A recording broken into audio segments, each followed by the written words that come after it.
So over on the toolkit, the very first thing you did was the volume postulate. Okay, the volume postulate, as we figured out, is if a volume of a cube that has side lengths of a, then the volume is going to be a cubed, which is why the a is a cube there. So let me ask you a really quick basic question. What's the difference between volume and area? Or is there a difference between volume and area? There is a difference. I agree with you. What is that difference? How do you describe that difference? Volume is cubed. Okay, what does the cubed mean? Twice as much? 3 times as much. No. Whatever it is, he says 3-dimensional. So if I was going to describe the carpet of this floor, would I be talking about volume or area? Area. Now, how do you guys all know the answer to that so quick? Because it's flat. There you go. It's 2-dimensional. Area is length times width. That's 2 dimensions. When you add a third dimension in there, like height, all of a sudden then you're talking about volume, okay? So volume is 3-dimensional. Volume is how much stuff can fit inside. So if we're talking about volume, what would be an appropriate thing to measure for volume-wise in this room? No, for the room. Think bigger for the room. How many someones we can fit in here? Good. Or how much air we could fit inside here, right? How much air is, or how much space is inside of here, right? That's we're talking about cubic, whatever. Yeah. So the second one, the volume postulate. If 2 polyhedra are congruent, then they have to have the same volume. That one's pretty basic, right? And then the third one, get it together. The third one, the volume of a solid of a prism is basically the sum of all the non-overlapping parts. So if you were going to stuff a box full of little boxes or something, right? They cannot overlap. So that's what these volume postulates are talking about.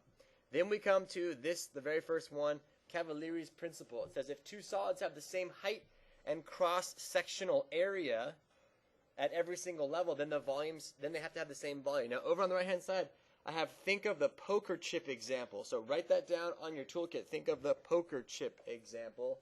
And I'm going to show you the poker chip example in 1 second, okay?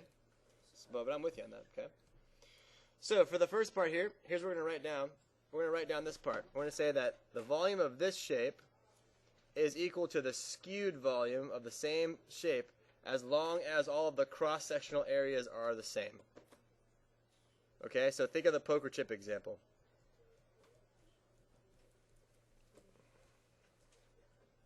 Okay, second idea here, because I want to get to the end here. If we have a prism that looks kind of like this, okay, and this was 7 inches, and this was 3 inches, and this was 2 inches, how would you find the volume of this prism? This is a right prism. Yeah, it's like a box. Yeah, it's like a box. Yeah, second box. Sorry, it's a circle, huh? Yep.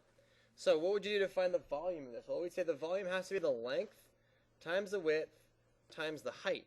But really, when you find length times width, you're really finding area. That's that second dimension we were talking about. Then when you multiply it by a height, you go to the third dimension, that gives you volume. So that means that our volume has to be the length, which is 7 inches, times the width, which is 3 inches, times the height, which is 2 inches. So our volume must be 7 times 3 is how much? 21, right? And then 21 times 2 is 42 inches cubed. We are finding cubic. Notice that the cubed indicates that we have a volume. Is this making sense so far, you guys? Yeah. Okay, you're all good with this part? Okay, it works the same way.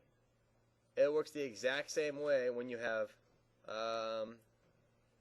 bases that are a little bit not so normal looking, kind of like this.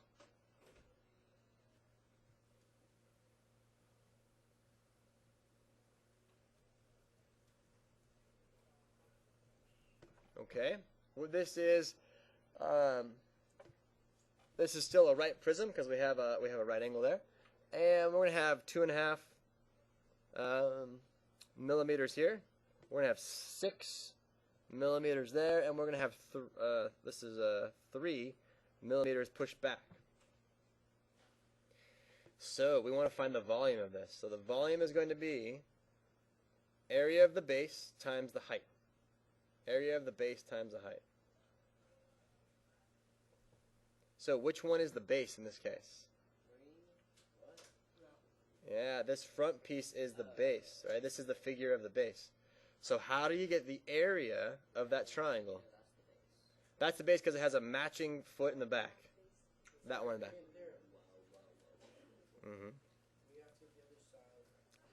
Joe, wait, what's the area of that triangle? Isn't the area 1/2 base times height, right? So the area of this triangle in front is going to be 1/2. The base is 2.5. The height is 6. So what's the area of this little triangle here then? I need some help. What's 3 times 2.5? I need some help. 7.5. Thank you. Millimeters. Now to find the volume, we take the area of the base, which is 7.5, and then we multiply it by the height, which is 3. So the volume then is 7.5 times 3. Help me out. How much?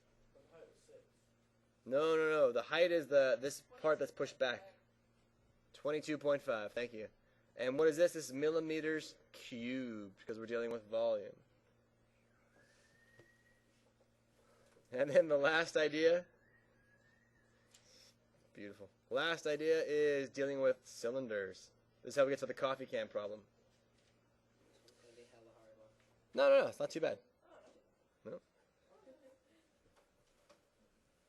So if I have a cylinder with 4 inches on the top and 6 inches down on the side, the volume is pi r squared times the height. Now, why is it pi r squared? What does this part have to do with anything?